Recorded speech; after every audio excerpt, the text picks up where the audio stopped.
having everyone back. How excited are you for that?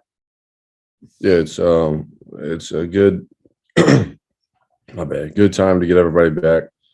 Like I said, we weren't able to actually have a full practice for a couple weeks there. We didn't have 10 guys to even play 5-on-5. So it's good to have guys back for the meat of our season.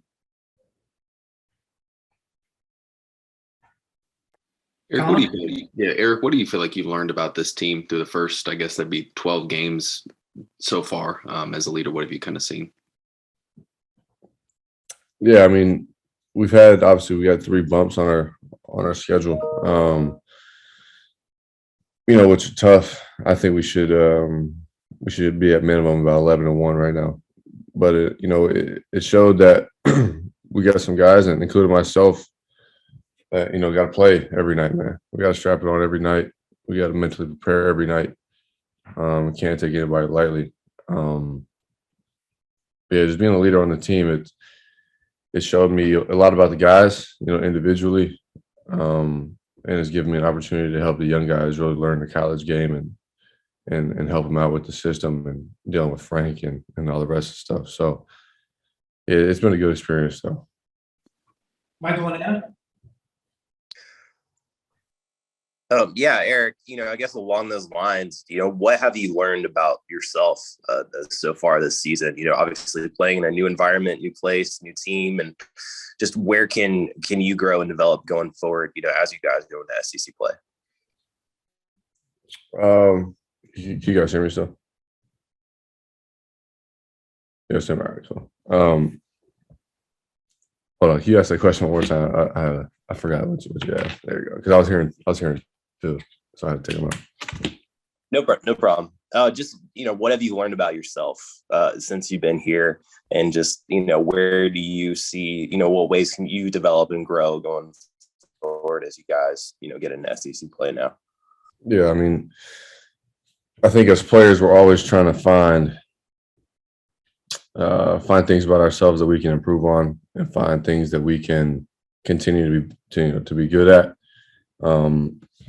For me, it's continue to be a leader for the team. Continue rebounding the basketball and making plays for my teammates. But the thing that I need, I think I always need to get better at is just be consistent making shots, especially from the 3-point line. Just be able to stretch the floor and give us another threat on the wing. And honestly, some of that has to do with shot selection. Early on in the year, it was, I was taking probably some questionable shots, honestly. So it's really just taking better shots, and being a leader and showing that taking those good shots and making sure other guys get good shots within the flow of our offense will help our team, in many different ways, honestly. Colin?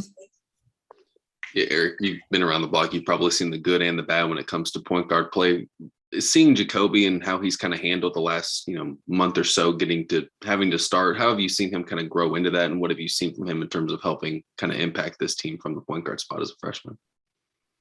Yeah, I mean, I've been at 3 different spots, so I've played with a lot of different guards. I play with veteran guards. I play with, guards that, sophomores, juniors. I play with freshmen. So it's, like you said, I've seen a lot. And Kobe to me, he's emerging as a solid point guard for the team. Obviously, still has his young moments, man. Just he's a freshman.